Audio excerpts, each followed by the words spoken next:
Flavia, you've obviously worked with many leaders in very large corporations undertaking transformation. Do you think in all cases they understand what's really involved in leading a major transformation?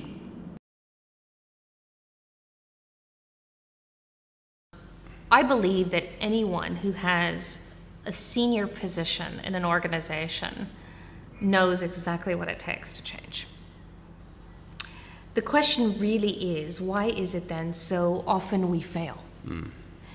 And I think it comes down to, Stephen, to really precise leadership, and then the articulation or the manifestation of leadership in a program that takes the business to another level. So I guess I'm going to share a story with you quickly about an organization that I felt didn't do this remarkably well. It was a petrochemical company, and I was called in because they were actually bringing a channel, an association that they would sell their products through, into the fold, okay? And they were launching what they considered quite a large organizational change program, and they said, Flavia, we just want to know what we're supposed to do. So they called me in. And I sat around a boardroom table with the head of sales and the CEO and the CFO and the head of operations, and we had public affairs, and everybody was around, and they were all very interested. And I said to them, tell me then, what does the organization look like when this has been achieved? What does good look like? And Stephen, you could have heard crickets. The room was deadly silent. And finally, the head of marketing, chief marketing officer, piped up with this absolute gem about what does it take. And he said, good change will be when no one feels it. Far out. And I sat there thinking to myself, Stephen, how can we possibly succeed when we don't actually know where we're going? I think it was Lewis Carroll in Alice in Wonderland said that if you don't know where you're going, any road will do. So do they know what it takes? Yes. Do they actually articulate a future state? Not often enough.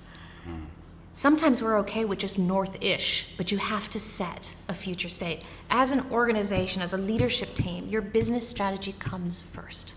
Where are we going? Articulate that. It's important. Is there a kind of a, moving away from the day-to-day business communications into more of a mythology around the end state? Is it more glorified than that, do you think?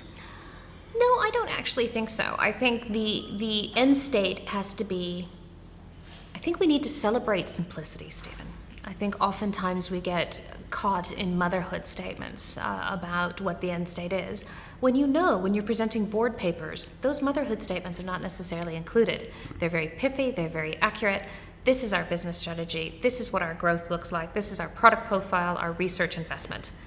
Somehow we feel that needs to be watered down when we approach our organization, when we approach change. And I actually think it's leaders knowing what it takes to change, but finding the courage to articulate that and then stick with it.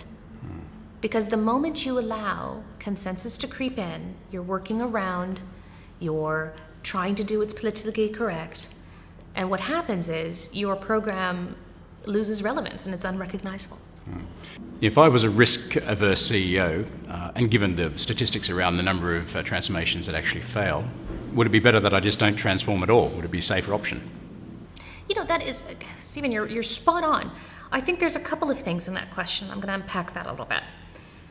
If you're risk adverse, you first and foremost need to ask yourself, why am I going to invest in a change program? Research shows that this burns about 25% of total resources in the company to deviate attention to a change program. And I don't know about you, but as most CEOs, and I myself included, don't necessarily know I'd put that on the roulette table. Yeah? So you really do need to be very precise, first and foremost, why you're doing this and what it actually good looks like when you're done. It has to be measurable. Yeah?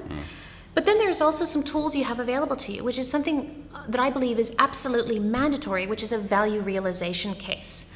If I make this change, I will increase the value in the organization by X. If I might use an example, if I'm looking at supply chain, I have to do a value realization case against every point in the chain to say, if I use standard processes, if I plan my work and work my plan, the value I extract is X number of dollars in increased production.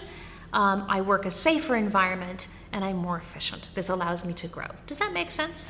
So in order to say, not only do you have a vision of where you're going, it's well articulated, but the value realization says, why bother making the change? My favorite quote today seems to be from Lewis Carroll, but he also said, the only people who equate pain with success are the insane. So don't go through the pain. Understand why you're doing this. I understand where I'm going. I understand why I'm doing it, and I actually physically have a dollar value that I can attach to it. This also is not just related to manufacturing, but can be around human resources and people strategy. How do I release latent value in the capabilities I have in the business? It pertains to finance. In the case, as an example, Stephen, of should I outsource financial services that are transactional, or should I hold them in-house? Putting dollar value drives change. I worked for an organization recently whose CEO was very happy to say, I understand you don't want to do the change, but tell me, how are you going to give me $3.3 billion? And it helps people kind of get it. Yeah. You talk about the notion of articulating an end state or setting a vision about what we're trying to achieve. Is that something that runs central to an organization? In other words, should every business department have their own vision about what it means for them? Yes and no. That's a good answer, isn't it? Covers all contingencies. Yeah. So I believe that there's a couple of scenarios where we need to consider this. If you are doing a wholesale change, and I'll use an example of that to me is a large merger, a fundamental change in a product. You've had a recall or a failure in the market, a global financial downturn. These are programs that are launched because the organization is at a tipping point.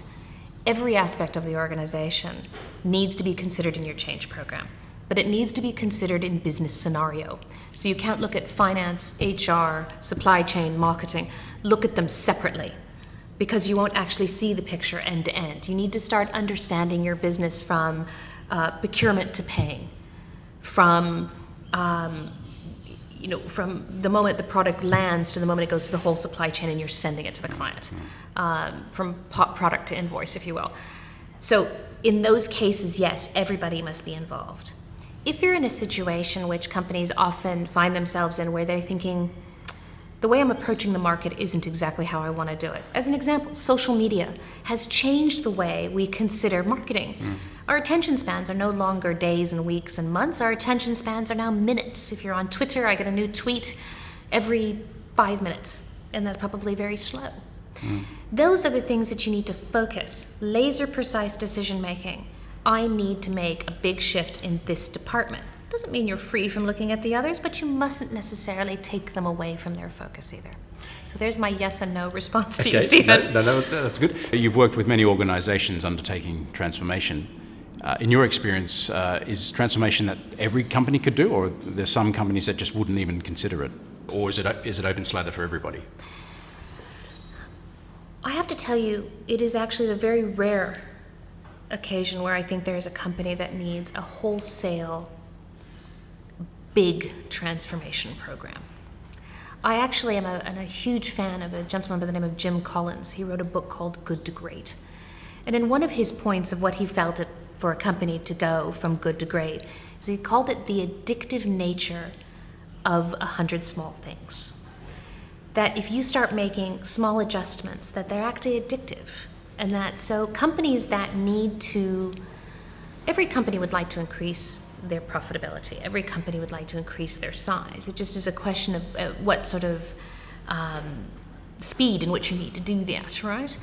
So I think before companies say, I'm going to segregate off this whole change program and I'm going to announce to my organization and to the marketplace, look at me, I'm transforming, that resources, time, leadership focus might be better at saying, do I have standard processes that are repeatable, that link to a governance process, that link to my business strategy, that then link to the people that I have in the roles responsible for delivering that strategy? This is not wholesale change. This is what I call good business. At the end of the day, change begins with good leadership. But that should be a daily occurrence, not something we stop and go, wait a minute, I'm going to be a good leader today.